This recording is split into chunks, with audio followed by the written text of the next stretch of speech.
nanti akan dipandu oleh Pendeta Ana untuk sesi kesaksian, untuk testimoni. Silakan Pendeta Ana. Shalom. Shalom Lois. Shalom Pendeta Ana. Shalom. Di Manado sekarang jam berapa Lois? Sekarang posisinya lagi di Jakarta, Pendeta. Oh, lagi di Jakarta. Berarti kita satu jam ya? Iya, sama-sama. Oke. Aku nih mau tanya-tanya dan sedikit kepo nih tentang kehidupan Lois. Saat ini kesibukan Lois tuh apa sih? Saat ini kesibukannya saya kerja di salah satu multinational company, fokusnya di bagian finansial. Tapi selain itu saya juga suka ambil side job kayak MC gitu-gitu, Kak. Jadi memang bergelut di dunia entertain ya Iya, sekarang benar. ya. Benar sekali. Dan menurut info, aku manggilnya apa nih? Sister, sis, atau Lois aja nggak apa-apa. Lois. Lois, Oke. ya. Lois ini kan pernah terpilih jadi Putri Indonesia Pariwisata 2016. Nah, boleh ceritain ke kita nggak sih gimana waktu itu perjalanan Lois atau pengalaman Lois di hari-hari itu sampai bisa terpilih, dan itu tuh pasti sebuah kesaksian yang luar biasa yang Tuhan pasti turut campur tangan banget lah di dalam event itu. Ya, oke. Terima kasih Pendeta Ana. Jadi kalau mau di flashback lagi, pengalaman bagaimana bisa mendapat gelar Putri Pariwisata Indonesia di tahun itu memang di luar dari ekspektasi dan rencana hidup ya. Jadi bisa dibilang dulu waktu masih kuliah, saya tuh setting time-nya itu 4 tahun kuliah, jadi karena masih anak daerah ya, 4 tahun kuliah, langsung kerja 2 tahun, habis itu 2 tahun lagi kerja buat merit, di umur 25 itu udah merit. Tapi di tahun 2016 pada saat semester 5, saya mewakili perwakilan Sulawesi Utara waktu itu di ajang Putri Pariwisata Indonesia. Nah, di luar ekspektasi saya mendapat gelar juara 1, padahal sebenarnya secara persiapan saya dibilang sangat kurang, karena 1 minggu sebelum keberangkatan saya mengalami kecelakaan mobil yang bisa dibilang itu sangat parah. Bagian depan, jadi bagian depan mobil kiri itu, bagian ban mobilnya patah, jadi itu memang harus diderek, karena dalam kondisi mengantuk juga, karena hilang kendali, mobil kebalik dari lawan arah juga ditabrak dari mobil yang satunya lagi. Tapi puji Tuhan semua berjalan dengan baik, dan memang tantangan itu datang pada saat saya telah menjabat. Jadi setelah menjabat banyak tantangan di luar dari ekspektasi saya yang memaksa ya. Jadi memaksa saya mau tidak mau harus tetap saya jalani, karena tidak mungkin mengikuti perlombaan kemudian menyatakan tidak siap untuk juara. Jadi itu saya rasa sempat marah sama Tuhan.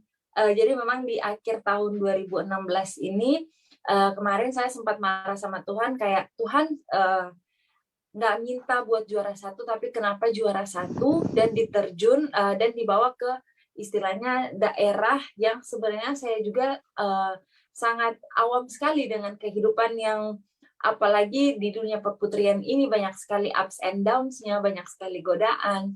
Lalu saya ingat di awal tahun 2017 di bulan Februari, saya telepon Mama, saya berdoa, saya bilang, Mama, rasanya kenapa ya? Rasanya dunia menolak saya ada di sini, begitu. Rasanya dunia menolak saya hadir di sini sebagai Putri Pariwisata Indonesia, karena ada banyak sekali nilai yang saya pegang pada saat itu untuk tetap mempertahankan integritas saya sebagai anak muda. Apalagi mama saya background-nya seorang pendeta. Kemudian di saat itu saya hanya bisa menangis. Jadi mama dia tanpa kata dia membiarkan saya menangis. Saya ingat sekali. Kemudian mama bilang kalau sudah tenang coba berdoa. Gitu. Kalau sudah tenang coba berdoa. Kalau sudah selesai berdoa baru telepon mama lagi. Nah, pada saat berdoa itu saya mengalami pengalaman iman yang sampai sekarang itu membuat saya masih tetap berpegang pada pendirian saya, pada value-value yang ditanamkan sejak kecil. Di doa itu ada kalimat yang tanpa saya pikirkan keluar dalam doa. Kalimat itu seperti, kalau kamu ingin mendapatkan mahkota Miss Tourism Internasional. Jadi pada saat itu saya akan mewakili Indonesia di ajang Miss Tourism Internasional. Tetaplah berjalan dengan Tuhan. Dan karena kaget, saya langsung amin. Jadi di doa itu saya langsung amin, langsung telepon mama. Mama, apa maksudnya mama? Gitu kan. Terus mama bilang, berarti memang Tuhan mau Lois untuk tetap melihat dari sudut pandang Tuhan Yesus, bukan melihat dari sudut pandang manusia. Karena ya kita nggak bisa pungkiri di lingkungan entertainment kita identik dengan yang namanya dunia malam. Namun saya satu-satunya yang puji Tuhan tiap kali diajak saya selalu bilang saya capek. Jadi dari akhir tahun 2016 itu saya nggak pernah mengiyakan untuk join dengan tawaran teman-teman. Dan sampai sekarang akhirnya saya selalu pada saat down dengan tawaran dunia, dengan banyak sekali iming-iming yang datang dalam hidup saya selalu ingat kalimat mama yang mengatakan, Lois, mau cari penilaian siapa? Mau cari penilaian Tuhan atau mau cari penilaian manusia? Kalau penilaian manusia, sama dengan ada dalam satu kitab di Alkitab, bilangnya kalau sudah mendapatkan pujian manusia berarti selesai. Tapi balik lagi, ternyata tujuan kita di dunia ini kan untuk memuliakan Tuhan. Lalu ada satu ayat yang saya pegang sampai sekarang, Amsal 22 ayat 1, yaitu nama baik lebih berharga daripada kekayaan besar. Dikasih orang lebih baik daripada emas dan perak. Dan saya senang sekali dengan khotbah yang disampaikan oleh Kak Franky tadi, bahwa kalau kita sudah hidup di dalam Tuhan, semuanya akan diberikan. Sampai saya tuh pernah ngomong seperti ini, I don't need any sugar daddy yang kayak teman-teman bilang, karena I have my own sugar daddy, itu Tuhan Yesus. Dan selalu saja setiap kebutuhan yang saya butuh, meskipun kayak rasanya, tinggal 15 menit ini, gimana kalau misalkan kita lewat, kita nggak bisa dapet nih. Ternyata selalu ada cara Tuhan bisa memenuhi kebutuhan kita. Makanya dari apa yang Pendeta Franky bilang tadi, kalau kita sudah hidup dalam hadirat Tuhan, selalu ada saja yang akan Tuhan sediakan. Amen. Jadi saya selalu tangkap, kalau kalian punya sugar daddy, nggak apa-apa. Karena saya berapa kali dibilang, masa sih payah banget sih lo, gitu kan, payah banget sih lo, cakep gitu kan, cakep, apalagi berprestasi. Tapi balik lagi, yang saya cari di dunia ini adalah penilaian Tuhan. Saya jujur, memang kalau untuk anak muda zaman sekarang, kita butuh yang namanya pengakuan. Iya kan, Pendeta? Kita butuh yang namanya pengakuan, makanya semuanya kita posting di media sosial. Tapi kembali lagi, pada saat saya merasa down, kayak mulai membandingkan hidup dengan orang lain, saya kembali mengingat apa yang Mama sampaikan. Mau cari apa nih? Penilaian Tuhan atau penilaian manusia? Kembali lagi, saya sangat mengamini kalimat, jadi tiap doa pagi saya selalu bilang, Tuhan, Lois mau berserah. Jadi apapun itu, sambil membayangkan rasa berserah itu apa sih, kalau kita lagi sandaran sama orang tua kita kan pasti berserah. Jadi kayak berserah aja, santai, terserah. Karena kalau kita sudah berserah, Tuhan pasti turun tangan. Tapi bukan berarti kita menyerah dengan keadaan. Jadi saya mengamini kata berserah itu sambil melakukan bagiannya saya. Begitu, Pendeta. Keren. Ini unik ya, maksudnya pengalaman iman Lois sejauh ini benar-benar membangun karakter yang kuat banget di dalam Tuhan, sampai membawa Lois sampai hari ini. Nah, boleh nggak bagi ke kita kira-kira value apa aja sih yang bisa menjadikan Lois seperti hari ini? Apa value yang Lois pegang dalam Tuhan sampai hari ini? Menjadi anak muda, menjadi seorang istri pastinya sampai hari ini, menjadi seseorang yang di dalam hadirat Tuhan tuh pasti bersinar gitu. Iya. Value yang saya pegang adalah tetap berintegritas di dalam Tuhan sambil tetap kayak kita kalau ibadah ya. Dulu waktu sebelum jadi putri pariwisata, sebelum mengalami pengalaman iman di tahun 2016 itu, setiap kata yang keluar dalam ibadah itu saya rasa hanyalah sebuah kata, sebuah kalimat. Jadi kayak Tuhan Yesus pasti akan menyertai kita, bla bla bla bla bla. Saya hanya mendengar, ya sudah, Tuhan pasti akan menyertai. Tapi setelah itu saya terus menghayati, jadi setiap kali ibadah saya menghayati, Kalau Tuhan menyertai, rasanya bagaimana sih menyertai itu? Tuhan yang akan sertai itu rasanya gimana sih? Apalagi pada saat Papa meninggal di tahun 2009, itu saya masih SMP, adik saya masih kelas 4 SD. Jadi kami sangat struggle ya di tahun itu. Value yang sampai saat ini saya pegang adalah selalu di saat down, selalu ingat kebaikan Tuhan. Kalau hari ini hidup kita lagi susah, kita juga pernah susah di tahun yang dulu. Dan Tuhan selalu tolong. Berarti kalau hari ini lagi susah, pasti Tuhan akan tolong kita. Yang penting kita percaya. Rasanya kalau kayak kita nih, kita sudah percaya orang. Tapi orang ini melihat kita tidak 100% percaya sama dia, bagaimana dia bisa membantu kita. Jadi kayak di Yakobus 1 ayat 8 kan bilang, orang yang mendua hati tidak akan tenang dalam hidupnya. Jadi kalau kita memang sudah bilang, saya percaya, saya berserah, saya tahu sugar daddy ini tidak akan pernah mengecewakan kita, ya percaya saja. Kalau kita mau sedih-sedih, tapi bukan berarti kita menyerah. Itu yang saya pegang, value itu memaknai nilai dari kata percaya. Dari kata percaya itu kata selanjutnya adalah berserah. Begitu. Percaya saja. Iya, dan mengamini dan meyakini. Amin. Ini value yang benar-benar harus dibagi sama kita semua di tempat ini, dan buat anak-anak muda juga encourage ke kita supaya walaupun kita mungkin hidup di zaman yang seperti hari ini dengan peradaban sosial media yang luar biasa berpengaruh, kita apalagi sebagai perempuan ya, sebagai anak-anak zaman sekarang ini kan gampang banget dipengaruhi sama sosial media gitu. Nah, pendapat Lois dan gimana juga pengalaman Lois untuk menyikapi pengaruh sosial media di zaman sekarang ini seperti apa, Lois, sebagai anak Tuhan? Ini pertanyaan yang sangat bagus ya. Kemarin sempat sharing dengan salah satu sahabat baik saya. Dia sempat bilang begini, nama panggilan saya Lo, jadi dia bilang, Lo, coba perhatiin, kalau kamu mau posting story, kira-kira kamu bakal posting yang sedih apa yang happy? Terus balik lagi, yang happy lah, masa yang sedih? Nah, makanya kalau lagi down lihat postingan orang di luar sana lagi happy, balik lagi, karena yang dia posting cuma yang happy saja. Begitu. Jadi jangan kita membandingkan kondisi hidup kita itu hanya lewat media sosial. Saya dulu sempat struggle sekali dengan terus compare myself dengan orang lain gitu. Namun kemarin teman baik saya bilang, dia kembali lagi ke diri kita. Kira-kira kita posting di media sosial yang happy-happy saja atau yang sedih?